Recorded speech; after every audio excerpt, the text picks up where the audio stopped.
الحمد للہ رب العالمین والصلاة والسلام علی اشرف الانبیاء والمرسلین اعوذ باللہ السمیع العلیم من الشیطان الرجیم بسم اللہ الرحمن الرحیم وَإِذَا ذُكِرَ اللَّهُ وَحْدَهُ اشْمَعَزَّتْ قُلُوبُ الَّذِينَ لَا يُؤْمِنُونَ بِالْآخِرَةِ وَإِذَا ذُكِرَ الَّذِينَ مِن دُونِهِ إِذَا هُمْ يَسْتَبْشِرُونَ۔ اللہ تبارک و تعالیٰ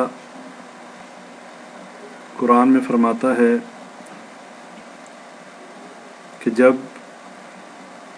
ایک اللہ وحدہ لا شریک کا ذکر کیا جاتا ہے تو وہ لوگ جو اللہ پر ایمان نہیں رکھتے، جو آخرت کے دن پر ایمان نہیں رکھتے، جن کے دلوں کے اندر شرک کی بیماری ہے، ان کے دل تنگ ہو جاتے ہیں۔ اشمعزت قلوب الذین لا یؤمنون بالآخرہ، یعنی ان کے دل بہت زیادہ جو ہیں وہ جلنے اور کڑنے لگ جاتے ہیں۔ وَإِذَا ذُكِرَ الَّذِينَ مِن دُونِهِ إِذَا هُمْ يَسْتَبْشِرُونَ، اور جب ان کے سامنے غیر اللہ کا ذکر کیا جاتا ہے، ایسے لوگوں کا ذکر کیا جاتا ہے کہ جو کچھ بھی کرنے کے لائق نہیں ہیں، نہ جو مشکل کشائی اور حاجت روائی کر سکتے ہیں، جب ان کا ذکر کیا جاتا ہے تو بڑے خوش ہو جاتے ہیں۔ یہ ذکر ان لوگوں کا ہے جو لوگ اللہ کے ساتھ دوسروں کو شریک کرتے ہیں، وہ چاہے اہل عرب میں مشرکین مکہ کا دور ہو یا آج کے دور میں بر صغیر پاک و ہند کے اندر قبر پرستی کرنے والے، قبروں کو پوجنے والے، وہ نام نہاد کلمہ گو مشرک ہوں، جنہوں نے کلمہ لا الہ الا اللہ تو پڑھا ہو لیکن وہ اس کلمے کے تقاضے کو نہ سمجھتے ہوں، اور بڑی ہی لا علمی اور جہالت کی بات ہے، بڑی بدقسمتی کی بات ہے۔ ایسے لوگوں کو شیطان نے جن کو شرک اور بدعت پہ لگا دیا، جو لوگ شرک کی دلدل میں پھنسے ہوئے ہیں، جو بدعات میں ہر وقت گھرے ہوئے ہیں، ان لوگوں کو اگر آپ عبادات میں دیکھیں گے تو بڑی ہی لمبی لمبی عبادتیں کرنے والے، نفل اور نوافل کا اہتمام کرنے والے، اخلاقیات کا بڑا اچھا پیکر نظر آئیں گے، اخلاق میں بہت اچھے ہوں گے اور باقی معاملات میں بہت اچھے ہوں گے، لیکن شیطان نے ان کو ایسی بڑی بیماری میں لگا دیا، ایسے بڑے ظلم میں لگا دیا کہ جس کے بارے میں اللہ نے فرما دیا کہ میں نے شرک کو معاف نہیں کرنا۔ ان الشرک لظلم عظیم، یہ شرک بہت بڑا ظلم ہے۔ اور بھائیوں، آج اکثریت جو ہے اس بیماری میں گھری ہوئی ہے۔ ایک بھائی مجھ سے سوال کرنے لگا، پوچھنے لگا کہ آپ عید میلاد النبی نہیں مناتے، آپ قبر پرستی کو نہیں مانتے، آپ جو ہیں یہ عرس اور میلوں کے خلاف ہیں، تو یہ سمجھ نہیں آتی، یہ کام تو بریلوی حضرات کرتے ہیں، میرا تعلق جو ہے دیوبند کے ساتھ ہے، ہم لوگ بھی ان چیزوں کو جائز نہیں سمجھتے، تو پھر اپنے آپ کو اہل حدیث کہلانے والے ان کا دیوبند کے ساتھ کیا اختلاف ہے، دیوبندیوں کے ساتھ ان کا کیا ایسا معاملہ ہے؟ میں نے اس بھائی سے یہ کہا، میری بڑی لمبی بات ہوئی اور یہ ٹیکسٹ میں بات ہوئی فیس بک پر، وہ بھائی کافی کنفیوز تھا۔ الحمدللہ اللہ نے اسے سمجھ عطا کی، اسے میں نے یہ بات سمجھانے کی کوشش کی کہ میرے بھائی، کامیابی نہ تو بریلویت میں ہے، نہ دیوبندیت میں ہے، نہ کسی فرقے اور جماعت کا ٹائٹل لگا لینے سے کامیابی ہے۔ کامیابی اگر حاصل کرنا چاہتے ہو پھر اطیع اللہ و اطیع الرسول کے راستے کو اپنانا ہوگا۔ اگر ٹائٹل لگا لینے سے، اگر اہل حدیث کہلوا لینے سے کسی نے کامیاب ہونا ہوتا، اگر اہل سنت والجماعت کا لقب اور ٹائٹل اپنا لینے سے، کہلوا لینے سے کسی نے کامیاب ہو جانا ہوتا، تو پھر کفار بھی اپنے آپ کو اہل حدیث اور اہل سنت کہنا شروع کر دیتے۔ بھائیوں، یہ بات بڑی ہی غلط ہے، یہ بات اپنے آپ کو دھوکے میں ڈالنے کے مترادف ہے۔ اس میں کوئی شک نہیں کہ آج کے اس پرفتن دور میں اگر کسی کے پاس صحیح دعوت اور صحیح عقیدہ ہے تو وہ اہل الحدیث ہیں، وہ سلفی ہیں، وہ لوگ ہیں کہ جن کے پاس صحیح عقیدہ اور منہج ہے۔ لیکن کوئی اس کے اوپر فخر نہ کرے، کوئی اس کے اوپر زیادہ اترانے کی کوشش نہ کرے کہ ہاں ہمارے پاس بڑا ہی اچھا صحیح عقیدہ اور منہج ہے، ہم اہل حدیث کہلواتے ہیں، اب اس کے بعد ہمیں عمل کرنے کی ضرورت نہیں، ہمیں اہل حدیث بننے کی ضرورت نہیں۔ بھائیو، اصل بات تو یہ ہے کہ ہم اہل حدیث بنے کہ نہیں بنے، ہم اہل سنت بنے کہ نہیں بنے۔ کسی کو گمراہ کہہ دینا بہت آسان ہے، کسی کے بارے میں یہ کہہ دینا کہ یہ قبر پرست ہے، کسی کے بارے میں یہ کہہ دینا کہ یہ مشرک ہے، مشرکانہ عقیدہ رکھتا ہے، یہ بڑا آسان ہے۔ لیکن کیا ہم نے لوگوں کی جہالت کو دور کیا ہے؟ کیا ہم نے اپنا فرض ادا کیا ہے؟ کیا ہم نے ان قبروں کے اوپر سجدہ ریز لوگوں کو دیکھا نہیں؟ کیا ہم نے یہ عرس اور مزارات کے اوپر یہ جہالت کے کام ہوتے نہیں دیکھے؟ ہمارا کیا خیال ہے کہ یہاں پر لاکھوں اور ہزاروں کے جو مجمع ہیں یہ سارے کے سارے جان بوجھ کر شرک کرنے والے ہیں؟ ان میں سے 10 نہیں تو 15% لوگ ایسے ہوں گے کہ جن کی روزی اور روٹی کا یہ معاملہ ہے، جنہیں معلوم ہے وہ کیا کر رہے ہیں، وہ ادھر مجاور بن کر بیٹھے ہیں، لوگوں کو گمراہ کر رہے ہیں، شیطان کے ایجنٹ بنے ہوئے ہیں اور لوگوں کے مال پر اور ایمان پر ڈاکے ڈال رہے ہیں۔ لیکن 80-85% لوگ ایسے ہیں جو دیہاتوں سے آئے ہوئے، جو قصبوں سے اور شہروں سے آئے ہوئے، حالات کے ستائے ہوئے، جنہیں یہ معلوم ہی نہیں ہے عقیدہ توحید کیا ہے، کلمہ لا الہ الا اللہ کا تقاضا کیا ہے، وہ اس چیز کو جانتے ہی نہیں۔ اور لا علمی اور جہالت کا نام جو ہے دوسرا نام شرک ہے۔ جہاں پر جہالت ہوگی، جہاں پر لا علمی ہوگی وہاں پر شرک ہوگا، اور جہاں پر علم ہوگا، جہاں پر جہالت کے اندھیرے نہیں ہوں گے وہاں پر شرک نہیں ہوگا۔ تو بھائیو، جہالت کا دوسرا نام شرک ہے۔ ہمارا کام یہ بنتا ہے کہ ہم گلی گلی محلے میں، شہر شہر اپنے عزیز و اقارب کو، اپنے ساتھ معیشت اور معاشرت میں ملوث لوگوں کو، ان تمام لوگوں تک اس دین حق کی دعوت کو پہنچائیں۔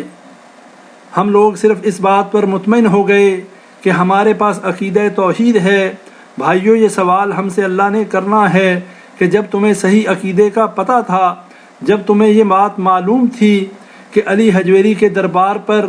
جا کر اولادیں مانگنے والے یہ جہالت کا کام کر رہے ہیں، جب تمہیں یہ معلوم تھا یہ قبروں میں جو مدفون ہیں یہ مردہ ہیں، زندہ نہیں ہیں، اموات غیر احیاء وما یشعرون ایان یبعثون، کہ یہ کچھ نہیں کر سکتے،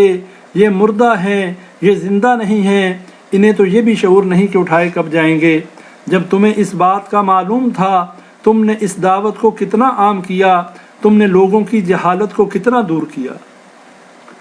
یہ سوال مجھ سے بھی ہونا ہے، یہ سوال آپ بھائیوں اور بہنوں سے بھی ہونا ہے۔ اس بات پر مطمئن ہو کر بیٹھ جانا کہ اللہ نے ہمیں صراط مستقیم کی طرف، صحیح منہج کی طرف اللہ نے ہمیں ہدایت دی ہے۔ اس سے بڑا احسان اللہ کا ہمارے اوپر کیا ہوگا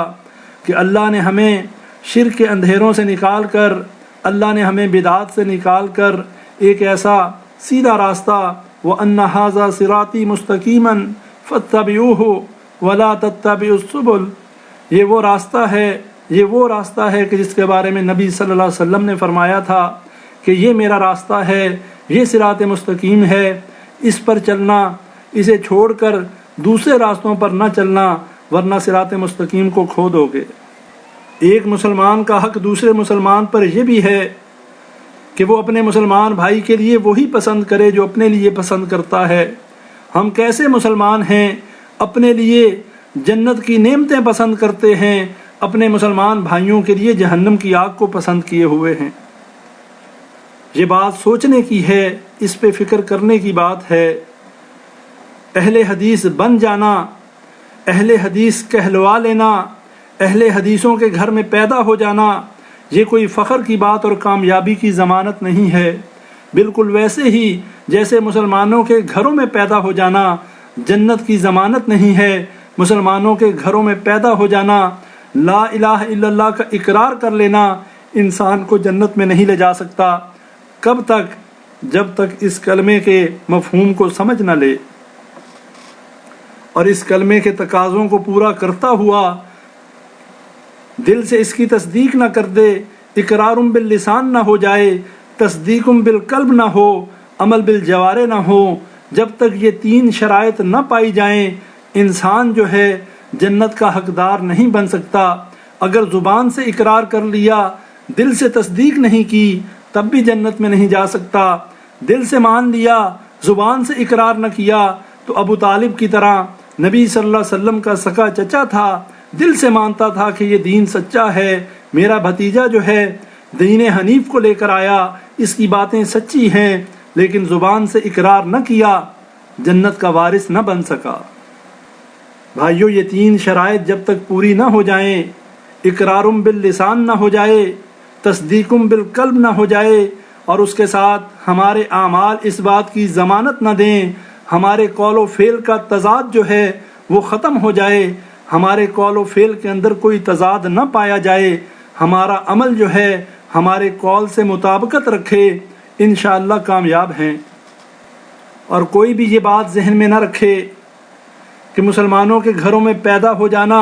جیسے آج ہمارے بھائی یہ سمجھتے ہیں کہ ہم نے کلمہ لا الہ الا اللہ پڑھا ہے، ہم مسلمانوں میں پیدا ہوئے ہیں، ہم وراثتی مسلمان ہیں، ہم انہیریٹڈ مسلم ہیں، اب ہمیں نبی صلی اللہ علیہ وسلم کی سفارش جو ہے ملنی ہی ملنی ہے، ہم جو مرضی کریں، ہم نے تو جنت میں جانا ہے۔ بہت بڑی خوش فہمی ہے، اور یہی خوش فہمی میرے ان بھائیوں کو بھی ہے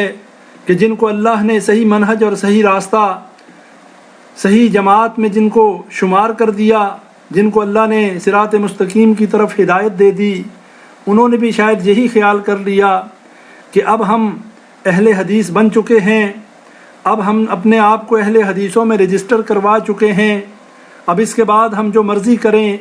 ہم اپنی ذات اپنے کردار کو سنواریں یا نہ سنواریں، اپنی اصلاح کریں یا نہ کریں، اپنی معیشت اور معاشرت کو صحیح کریں یا نہ کریں، سود خوری اور ان تمام ملعون کاموں سے اپنے آپ کو بچائیں یا نہ بچائیں، ہم انشاءاللہ جنت میں جائیں گے۔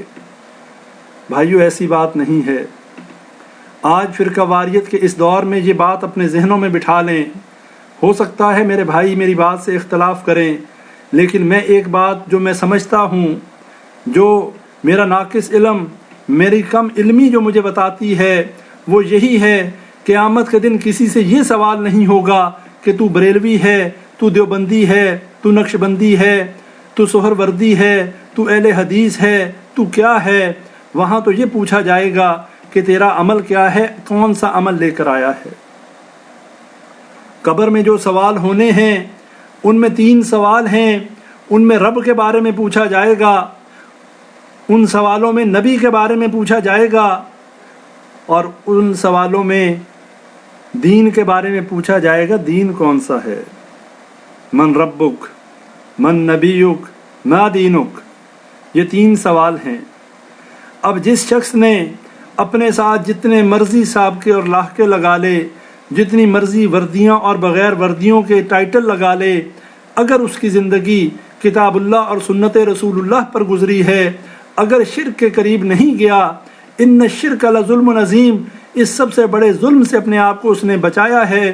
اپنی نماز، روزہ، حج اور زکوٰۃ اس طریقے سے اس نے ادا کی ہے جو نبی صلی اللہ علیہ وسلم کا طریقہ تھا، اس کے بعد اپنا نام جو مرضی رکھ لے، انشاءاللہ جنت میں جائے گا۔ اس لیے کہ عمل سے زندگی بنتی ہے، اگر اس کا عمل جو ہے کتاب اللہ اور سنت رسول اللہ کے مطابق ہے، اگر وہ بلائنڈ فالوئنگ کرنے والا نہیں ہے، اندھی تقلید کرنے والا نہیں ہے، اپنے بزرگ، اپنے مولوی کی بات کو رسول اللہ صلی اللہ علیہ وسلم کی بات پر فوقیت نہیں دیتا، اس کا مطلب یہ ہے کہ وہ مومن ہے۔ صحیح مسلم کی روایت ہے، من مات وهو يعلم انه لا الہ الا اللہ دخل الجنہ، کہ جو اس حالت میں مرا، وهو يعلم، کہ وہ یہ جانتا تھا،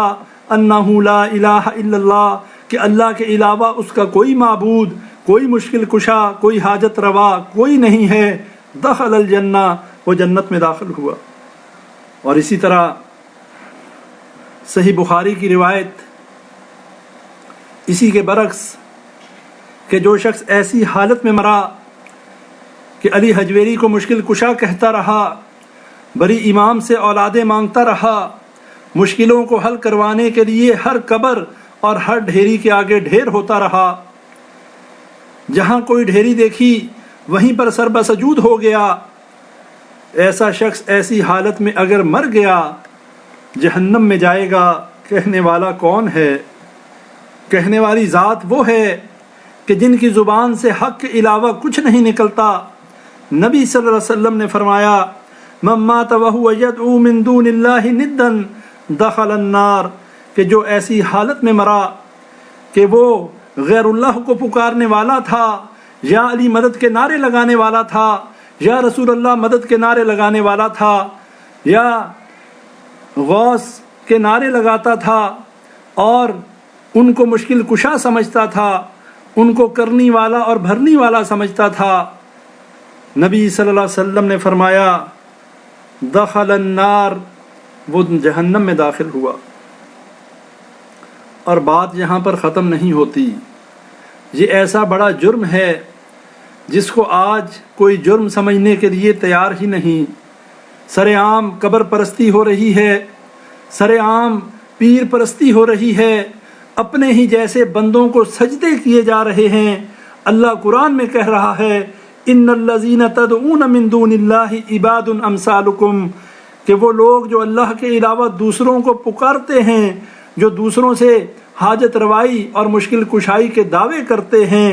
کن کے آگے کرتے ہیں؟ عباد امثالکم، اپنے ہی جیسے بندے، انہی جیسے بندوں کے آگے سجدے بھی ہیں، انہی جیسے بندوں کے آگے مشکل کشائی اور حاجت روائی کے عقیدے بھی ہیں۔ آج آپ اٹھا کر دیکھ لیں، اس پرفتن دور میں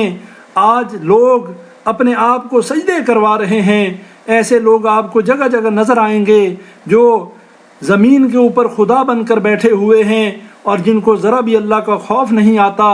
اس دین کے نام کے اوپر لوگوں کو گمراہ کر رہے ہیں، انہیں دھوکہ دے رہے ہیں۔ اور آج لوگ جہاں قبروں کو سجدہ کرتے ہیں وہیں پر وہ ان لوگوں کو بھی سجدہ کرتے ہیں جنہیں پیر یا بزرگ کہا جاتا ہے۔ اس میں طاہر القادری جیسا گمراہ انسان ہو، طاہر القادری جیسا دجال ہو، یا اس جیسے اور بہت سے دجال ہوں، یہ سارے آج اس زمین پر وہ کام کر رہے ہیں کہ جو مشرکین مکہ کے دور میں مشرک جو ہیں لات منات حبل اور عزا کے ساتھ کیا کرتے تھے۔ آج کے لات منات حبل اور عزا یہ بنے ہوئے ہیں اور لوگوں کے عقیدوں کو خراب کر رہے ہیں، ان کے مال اور ان کے ایمان کو لوٹ رہے ہیں۔ اور لوگوں کی جہالت انہیں یہ اجازت ہی نہیں دیتی کہ ان کے سامنے منہ بھی کھول سکیں، ان سے یہ سوال کر سکیں کہ نعوذ باللہ تمہاری شان کیا اتنی بڑھ گئی، تم صحابہ سے بھی نعوذ باللہ اوپر چلے گئے، نعوذ باللہ تم نبی صلی اللہ علیہ وسلم کے مقام سے بھی اوپر چلے گئے، کہ جو نبی اپنی ساری زندگی میں کبھی کسی صحابی نے ان کو سجدہ نہیں کیا، کبھی کسی صحابی کو بعد میں آنے والوں نے سجدے نہیں کیے، اور فرمایا اگر سجدے کا حکم دیا جاتا، بیوی کو حکم دیا جاتا کہ اپنے شوہر کو سجدہ کرے، اور سجدہ کرنے سے منع کر دیا۔ وہ نبی، ان کا اسوہ حسنہ تو یہ تھا کہ اگر اپنی تعظیم میں کسی کو کھڑا ہونے سے منع کر دیتے، ترمذی کی روایت ہے پسند نہیں کرتے تھے کوئی ان کی تعظیم کے لیے کھڑا ہو، اور فرمایا جو یہ بات پسند کرتا ہے کہ اس کی تعظیم کے لیے لوگ تصویر بن کر تصویر کی مانند کھڑے ہوں، اپنا ٹھکانہ جہنم میں بنا لے۔ یہ وہ نبی کا اسوہ حسنہ ہے کہ جو اپنی تعظیم میں صحابہ کا کھڑا ہونا بھی برداشت نہ کرے۔ آج کے یہ کذاب اور دجال جو ہیں اپنی ذات کو، اپنے ناپاک وجود کو سجدے کرواتے ہیں، یہ بتانا کیا چاہتے ہیں؟ یہ گستاخ رسول ہیں، یہ توہین رسالت کے مرتکب لوگ ہیں، اور یہ اس دین اسلام کے سب سے بڑے دشمن ہیں۔ جن لوگوں نے، یہ علماء سو، دین کے نام پر لوگوں کا ایمان لوٹ لیا، ان کے عقیدہ توحید کا بیڑا غرق کر دیا، اور ان کے مال کے اوپر بھی نظریں ہیں،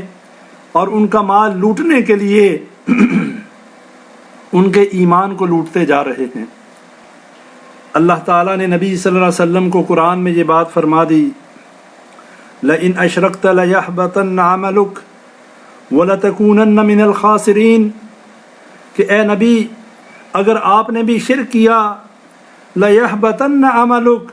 آپ کے اعمال بھی ضائع ہو جائیں گے، وَلَتَكُونَنَّ مِنَ الْخَاسِرِينَ، اور آپ خسارہ پانے والوں میں سے ہو جائیں گے۔ نبی جو توحید کی دعوت لے کر آئے،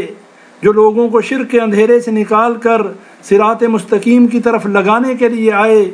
انہوں نے شرک تو نہیں کرنا تھا، لیکن اللہ نے اس شرک کی، اس گناہ کی مذمت کرتے ہوئے، اس گناہ کا اتنا بڑا ظلم ہونا بتانے کے لیے یہاں تک کہہ دیا کہ اگر اے نبی آپ بھی شرک کرتے، آپ کے اعمال بھی ضائع ہو جاتے اور آپ بھی خسارہ پانے والوں میں سے ہو جاتے۔ اور یہاں پر بھی بات ختم نہیں ہوئی، بلکہ 18 انبیاء کا ذکر کیا اور فرمایا وَلَوْ أَشْرَكُوا لَحَبِطَ عَنْهُمْ مَا كَانُوا يَعْمَلُونَ، کہ اگر وہ بھی شرک کرتے تو ان کے بھی سارے اعمال ضائع ہو جاتے۔ بھائیو، یہ اتنا بڑا ظلم ہے، یہ اتنا بڑا گناہ ہے کہ جس کے ہوتے ہوئے تمام کے تمام اعمال ضائع ہو جاتے ہیں، تمام کی تمام نیکیاں برباد ہو جاتی ہیں۔ آج شیطان نے بڑے بڑے نفل اور نوافل پڑھنے پہ لگا دیا، تمام دوسری عبادات میں تو لگا دیا، لیکن جو اصل جڑ ہے، جو اصل ظلم عظیم جیسا گناہ ہے، اس پر لوگوں کو لگایا ہوا ہے، جس کی وجہ سے ان کی ساری عبادت برباد ہو رہی ہے۔ لیکن اس میں ہم بھی برابر کے قصوروار ہیں۔ ہم کتنا اس توحید کو پھیلانے میں اپنا کردار ادا کر رہے ہیں، ہم کتنا شرک کی مذمت میں اس ٹاپک کو ڈسکس کرتے ہیں۔ آج لوگ اور یہ علماء سو جس طریقے سے شرک و بدعت کی ترویج کے لیے سرگردہ ہیں، جس طریقے سے وہ محنت کر رہے ہیں، ہمیں اس سے 2 گنا زیادہ، اس سے ڈبل محنت اللہ کے اس توحید کو پھیلانے میں اور نبی صلی اللہ علیہ وسلم کے فرامین کو پھیلانے میں کرنی چاہیے۔ ہمارا ہر موضوع جو ہے، وہ چاہے کوئی بھی موضوع ہو، وہ توحید کے بغیر ادھورا ہے۔ توحید کے ٹاپک کے بغیر، توحید کے موضوع کے بغیر اور شرک کی مذمت کے بغیر ہمارا ہر موضوع ادھورا ہے، چاہے وہ نماز کا موضوع ہو، چاہے وہ جہاد کا ہو، چاہے وہ روزہ اور حج اور زکوٰۃ کا ہو۔ بھائیو، ہر بات کرتے ہوئے عقیدے کو بیچ میں لازم لے کر آئیے، اس لیے کہ عقیدہ توحید کے بغیر کوئی عمل قبول نہیں۔ اللہ تعالیٰ نے قرآن میں فرما دیا انہ من یشرک باللہ فقد حرم اللہ علیہ الجنہ ومأواہ النار وما للظالمین من انصار۔ اللہ کہتا ہے جس نے میرے ساتھ شرک کیا، اللہ نے اس کے اوپر جنت کو حرام کر دیا۔ حرم اللہ علیہ الجنہ، اللہ نے اس کے اوپر جنت کو حرام کر دیا۔ ومأواہ النار، اس کا ٹھکانہ جہنم ہے۔ اور فرمایا وما للظالمین من انصار، اور ظالموں کا کوئی مددگار نہیں ہوگا۔ آج ہمیں اس بات کا فیصلہ کر لینا چاہیے کہ جو زندگی اللہ نے ہمیں جو مہلت دی ہے، ہم اس زندگی میں، اپنی باقی ماندہ زندگی میں اللہ کی توحید کو پھیلانے کے لیے اور نبی صلی اللہ علیہ وسلم کے فرامین کو عام کرنے کے لیے، توحید کو عام کرنے کے لیے اور سنت کی ترویج کے لیے اپنی تمام توانائیاں صرف کریں گے۔ اور یہ بات بھی ذہنوں میں رکھ لیں کہ ہمیں اہل سنت اور اہل حدیث بننا ہے، ہمیں صرف اہل حدیث اہل سنت کہلوانا نہیں ہے، ہمیں اصل میں صحیح معنوں میں اہل حدیث اور اہل سنت بننا ہے، تبھی ہم کامیاب ہو سکتے ہیں۔ باقی رہی بات کون کیا کرتا ہے، کون کیا نہیں کرتا، ہماری یہ ذمہ داری بنتی ہے ہم اس شرک و بدعت کے دور میں اپنی ذمہ داری ادا کریں، نتیجہ اللہ کی طرف چھوڑ دیں، اپنی بساط کے مطابق۔ لا یکلف اللہ نفسا الا وسعها، اللہ نے کسی نفس کو اس کی کیپیسٹی سے زیادہ، اس کی بساط سے زیادہ اللہ نے اس کے اوپر بوجھ نہیں ڈالا۔ ہم اپنا کام کریں، جو ہمت اور طاقت اللہ نے ہمیں دی ہے، جو اللہ نے ہمیں بولنے کی طاقت دی ہے، اس کو استعمال کریں. جہاں ہم ہزاروں باتیں کرتے ہیں وہاں پر اللہ کی توحید کو بلند کرنے کے لیے اس زبان کا استعمال کریں. اور یہی ہمارے ذمے ہے کہ ہم اپنی بساط کے مطابق کوشش کریں، نتیجہ اللہ پر چھوڑ دیں. ہمارا کام لوگوں کو بتا دینا ہے، ہمارا کام مسئلے کو کھول دینا ہے. اس کے بعد کوئی مانے یا نہ مانے، کوئی عمل کرے یا نہ کرے، اس کے ذمہ دار ہم نہیں. بھائیو، یہ ہم سب کی ذمہ داری ہے. جتنے میرے بھائی اور بہنیں موجود ہیں اپنے اپنے دائرہ اختیار میں اپنی ذمہ داریوں کو ادا کرنے کی کوشش کیجئے. یہ ذہن میں رکھ لیں کہ آپ تک جو بات پہنچتی ہے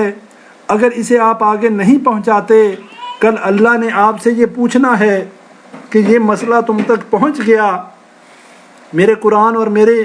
نبی صلی اللہ علیہ وسلم کے فرمان جب تم تک پہنچ گئے تم نے ان کو آگے کتنا پہنچایا. آج اس دور میں انفارمیشن ٹیکنالوجی اپنے عروج پر ہے، انٹرنیٹ کمیونیکیشن کے اس دور میں کہ جب پوری دنیا ایک گلوبل ولیج کی شکل اختیار کر چکی ہے. آج اس دور میں دین کا کام کرنا، دین کی دعوت کو عام کرنا بہت آسان ہو چکا. اس دور کو بھی ذہنوں میں لائیے کہ جب صحابہ کرام اور تابعین نے ہزاروں میلوں کے سفر طے کیے ایک ایک حدیث کو جمع کرنے کے لیے، ان محدثین کی ساری زندگیاں اور آدھی زندگیاں صرف سفر میں گزر گئیں، اور اللہ کے اس دین کو پھیلانے میں کتنی زندگیاں ان کی سفر میں گزر گئیں. بھائیوں، اگر آج اس دور میں کہ جب ہم صرف ایک کمپیوٹر اور ایک لیپ ٹاپ کی مدد سے اور ایک انٹرنیٹ کنیکشن کی مدد سے ساری دنیا میں اپنی بات کو پہنچا سکتے ہیں، لاکھوں اور کروڑوں لوگوں تک اپنا جو ہے مسلک، اپنا جو ہے نقطہ نظر لوگوں کے سامنے رکھ سکتے ہیں، اللہ کی توحید کو، نبی صلی اللہ علیہ وسلم کے فرامین کو پہنچا سکتے ہیں، اگر اس کے بعد بھی ہم یہ دین کا کام نہیں کرتے، کل اللہ نے ہم سے سوال کرنا ہے کہ جو دنیا کے اندر تجھے مہلت دی تھی، جو دن کے 24 گھنٹے تو 40-50 سال تک بسر کرتا رہا، سارے دن میں تیرے پاس 1 منٹ یا 1 گھنٹہ بھی اس دین کے لیے نہیں تھا. ساری لغویات کے اندر شیطان کو خوش کرنے کے لیے شیطان کے پیچھے چلتے رہے، فحاشی اور عریانی کے کام کرتے رہے، بے حیائی کے کاموں میں انٹرنیٹ کو استعمال کرتے رہے، لیکن اللہ کی توحید کو پھیلانے کے لیے، دین اسلام کی ترویج کے لیے تم نے کتنا وقت جو ہے اس دین کے لیے اپنا نکالا، کتنا تم نے وقت اس دین کو دیا، کتنا وقت تم نے اپنی ذات کی اصلاح کرنے کے لیے نکالا. اللہ نے یہ سوال کرنے ہیں. بھائیو، اس سے پہلے کہ ہمارا محاسبہ شروع ہو جائے، ہمارا حساب کتاب شروع ہو جائے، ہم اپنا حساب کتاب خود کر لیں، ہم اپنا محاسبہ خود کر لیں، اس سے پہلے کہ ہماری مہلت ختم ہو جائے. اللہ سے دعا ہے، کہنے والا سب سے زیادہ محتاج ہے، سننے والے بھی محتاج ہیں. اللہ سب سے پہلے کہنے والے کو عمل کی توفیق عطا فرمائے، اور پھر میرے سننے والے بھائیوں اور بہنوں کو عمل کی توفیق عطا فرمائے. وآخر دعوانا